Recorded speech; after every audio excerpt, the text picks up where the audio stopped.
انا قايل لك امبارح، قايل لك ان نادي الزمالك مش هيبعت الشيك بتاع الحكام الاجانب لمباراة سيراميكا لاتحاد الكورة. ليه؟ لان هو اصلا مش عايز حكام اجانب، هو عايز حكام مصريين. امال مين اللي هيديله الدوري؟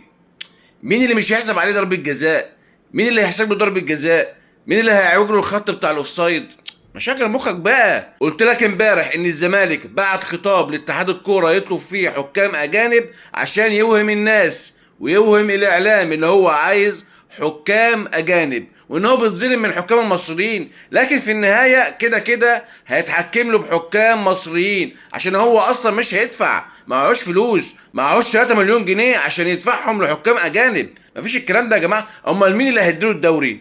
مين اللي هيديله الدوري غير الحكام المصريين؟ اتحاد الكرة قال له اخرك يوم الاحد تبعت الشيك بتاع الحكام الاجانب عشان نلحق نجيبهم، يا اما هنعين لك حكام مصريين. ما هو ده اللي عايزه، هو ده اللي عايزه الزمالك، حكام مصريين. طبعا نادي الزمالك ما بعتش حاجه زي ما قلت لك. انا قلت لك ايه؟ الزمالك مش هيبعت حاجه عشان هو عايز حكام مصريين. شغل البليله ده يا جماعه احنا عارفينه وفاقسينه من زمان. اتحاد الكوره اداله فرصه تانية برضه لحد يوم الاثنين الصبح اللي هو النهارده الصبح، اما نشوف بقى الزمالك هيبعت ولا مش هيبعت. واكيد مش هيبعت، يعني اللي خلاه يوم كامل اللي هو يوم الاحد ما يبعتش فيه حاجه ولا يتصل حتى باتحاد الكوره ولا في تواصل بالتليفون ولا اي حاجه هيخليه يبعت النهارده. مبروك عليك الحكم المصري ومبروك عليك الدوري يا بليله.